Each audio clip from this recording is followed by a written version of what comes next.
अस्सलामुअलैकुम दोस्तों। ये जो सोशल डिस्टेंसिंग का जो ऑर्डर किया है मोदी चोर ने, डिस्टेंसिंग बोलता है वो, सिंस जो डिस्टेंसिस नहीं डिस्टेंसिंग बोलता है। तो मैं आप सबको बता दूं कि सोशल डिस्टेंसिस कैसे मुमकिन है। हाँ, जो बड़े बड़े घरों में रहते हैं जिनके 3 बेडरूम 4 बेडरूम 5 बेडरूम का फ्लैट है, उनके वहाँ पे सोशल डिस्टेंसिंग जो है वो मुमकिन है। क्योंकि एक रूम के अंदर हस्बैंड रहता है, एक रूम के अंदर उसकी वाइफ रहती है, एक रूम के अंदर बच्चे लोग रहते हैं, तो वहाँ पे मुमकिन है। लेकिन मैं आपको बताऊँ कि ये स्लम एरिया जो है, झुपड़पट्टी एरिया है, वहाँ पे कैसे मुमकिन है, जहाँ पे छोटे छोटे सिंगल रूम है। कुछ तो ऐसे 100 स्क्वायर फीट के रूम है, जो 100 स्क्वायर फीट के हमारे खाली बाथरूम रहते हैं, 100 स्क्वायर फीट के उसके रूम्स हैं। तो वहाँ पे वो रूम के अंदर 10-10 लोग रहते हैं। तो वहाँ पे सोशल डिस्टेंसेस कैसे मुमकिन है। मोदी चोर ने तो बोल दिया कि सोशल डिस्टेंसेस रखो, लेकिन वो कम से कम झुपड़पट्टी में आके देखे तो सही। जैसे कि बॉम्बे में धारावी की झुपड़पट्टी है, वहाँ पे देखे तो सही कि लोग किस तरह से ले रहे हैं। ये सब ऊपर इलीगल सब बना बना के भी ऐसे एक एक कमरे के अंदर 10-10 20-20 लोग रहते हैं। तो ज़रा आके उनका हाल तो देखो। वो कहते हैं ना अंग्रेजी के अंदर, human home is not made for living, it's made for surviving. मतलब वो सिर्फ रात को आते रहते हैं और सुबह में काम पे चले आते हैं। वो सिर्फ सर्वाइविंग के लिए है, रहने के लिए नहीं है। वो जो झुपड़पट्टी है, मैं उनकी बात कर रहा हूँ। तो दोस्तों, ये जो मोदी गवर्नमेंट है, ये जिस तरह से काम कर रही है, तो उसको झुपड़पट्टी जितनी भी जो इस्लाम एरिया उनके बारे में उसको ध्यान रखना चाहिए। सोशल डिस्टेंसेस के बारे में उन लोगों को जाके कुछ उन लोग की हेल्प करनी चाहिए। अभी मोदी ने 4,000 खर्चा करके आसम में डिटेंशन कैंप बनवाया, तो यहाँ पे झुपड़पट्टी वालों के लिए तुम 1,000-2,000 खर्चा करके तुम बनाओ ना उन लोग के लिए जगह रहने के लिए, ताकि सोशल डिस्टेंसेस रहे और कोरोना मुक्त भारत होवे। लेकिन वो कर रहा नहीं है। उनको तो कोरोना नाम पे मोदी चोर को पैसा वसूलना है सबसे।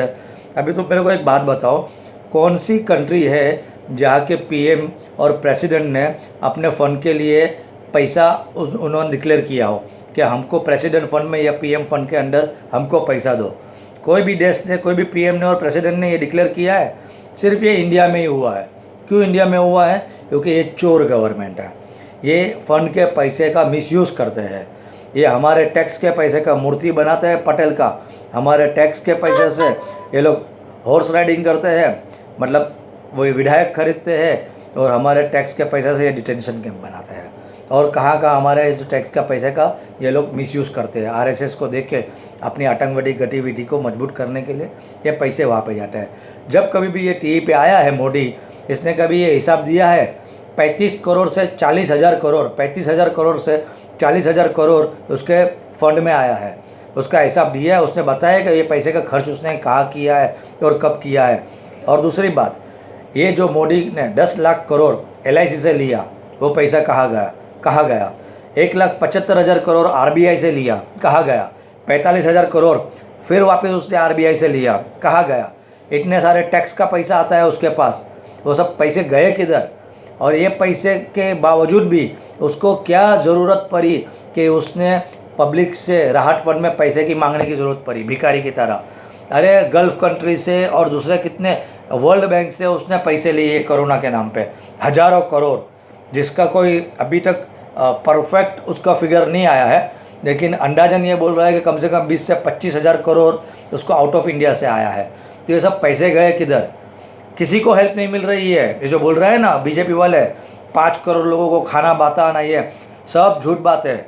5 करोड़ को खाना नहीं बांटा है, कुछ गिने जिने लोगों को खाना बांटा है ये बीजेपी वालों ने, और वो भी अपनी कम्युनिटी को। और उसमें भी घोटाले। 100 पैकेट उन लोगों ने डिस्ट्रीब्यूट किए हैं और बोला है 1,000 पैकेट डिस्ट्रीब्यूट किए हैं। उन लोगों ने 100 गुनी चावल की उन लोगों ने डिस्ट्रीब्यूट की है, तो बोलते हमने 10,000 गुनी डिस्ट्रीब्यूट की है। इसमें भी चोरी की है ये बीजेपी वालों ने, इसमें भी चोरी की है, उसके कार्यकर्ताओं ने चोरी की है। ये चोरों को सरदार है ये लोग।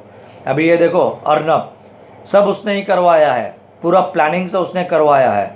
हमला हुआ 12:15 बजे और वो न्यूज़ अपना वो डिक्लेयर करता है 2:15 बजे रात को। पहले से उन लोग के जो बीजेपी वाले हैं, ये जो अपना अशोक पंडित, उन लोगों को पहले से पता चल जाता है। वो लोग ट्विटर पे ट्वीट करना भी चालू कर देते हैं इससे पहले ही, हमला होने से पहले ही। तो सोचो ये अर्नब ने कैसी सोची समझी साजिश, किसी के कहने पे, किसी के क्या, ये बीजेपी वाले के कहने पर सोनिया गांधी को बदनाम करने के लिए की है। अभी ये बोलते हैं जज, वो भी चोर निकला, वो भी जज ने भी ऐसा ही उसने जजमेंट दे दिया, क्योंकि ये तो गवर्नमेंट के इशारे पे मुजरा करते हैं जज लोग भी, सुप्रीम कोर्ट के, हाई कोर्ट के भी। तो उसने कपिल सिब्बल जो वकालत जो पैरवी करते थे कांग्रेस के लिए, तो ऐसा बोला कि अर्नब को सवाल करने का हक है कांग्रेस सरकार में, इसलिए सोनिया गांधी का नाम लिया। अरे कांग्रेस सरकार में, लेकिन चीफ मिनिस्टर तो नहीं कांग्रेस में से है, चीफ मिनिस्टर तो शिवसेना से है, और डेप्यूटी चीफ मिनिस्टर एनसीपी में से है। होम मिनिस्टर कौन है ये तो मेरे को बताओ। सवाल किससे करना चाहिए? चीफ मिनिस्टर से करना चाहिए, डेप्यूटी चीफ मिनिस्टर से करना चाहिए। सोनिया गांधी कांग्रेस के सिर्फ उसको 4 ही पोर्टफोलियो मिला है महाराष्ट्र के अंदर, गवर्नमेंट के अंदर, और वो भी वो अहम इम्पोर्टेंट पोर्टफोलियो नहीं है। तो सोनिया गांधी को टारगेट करने का मतलब क्या है?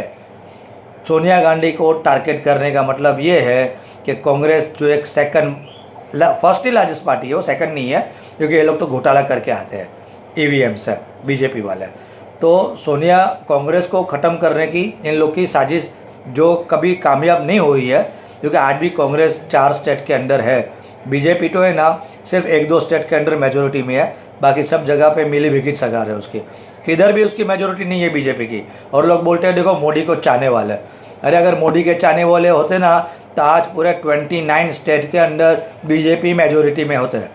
बिहार में मेजोरिटी में नहीं है, तुम्हारा हिमाचल प्रदेश में मेजोरिटी में नहीं है, महाराष्ट्र में तो है ही नहीं, छत्तीसगढ़ में भी है ही नहीं, राजस्थान में भी है नहीं, पंजाब में है नहीं, तुम्हारे हरियाणा में मिली भगत है, तुम्हारे गुजरात के अंदर कांग्रेस मजबूत थी, सिर्फ 2 सीट का फ़र्क था, उसमें भी उन लोगों ने सब मिली भगत करके सरकार बनाई। गोवा के अंदर मेजोरिटी कांग्रेस की है, ज़बरदस्ती से सरकार बनाई। कर्नाटक में हालत देखो, तमिलनाडु में सरकार नहीं है, वेस्ट बंगाल में सरकार नहीं है, तेलंगाना में नहीं है सरकार, आंध्र प्रदेश में सरकार नहीं है, तो बीजेपी है किधर? बीजेपी सिर्फ सेंट्रल में है, और वो भी ईवीएम घोटाला करके अदली बदली में 303 सीट लाई। उनको ये है कि हम सेंट्रल में रहेंगे, लेकिन हम रहेंगे तो हम मजबूत है। ये सबसे बड़ी आतंकवादी संस्था है बीजेपी।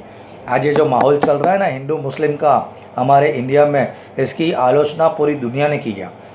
गल्फ़ कंट्री ने तो बाकायदा आलोचना की है, और कितने गल्फ़ कंट्री के अंदर से तो आज हिंदू लोगों को टारगेट बनाया जा रहा है। हमारी गलती से आज वहाँ के हिंदुओं को भुगतना पड़ रहा है गल्फ़ कंट्री के अंदर। फॉरेन कंट्रीज़ के अंदर वहाँ के मीडिया वाले ने बोल दिया कि ये जो हो रहा है हिंदुस्तान के अंदर हिंदू मुस्लिम, ये जो मीडिया वाले कर रहे हैं सबसे गलत है। सबसे बड़ा आतंकवादी अगर कोई झूठ है तो वो बीजेपी है।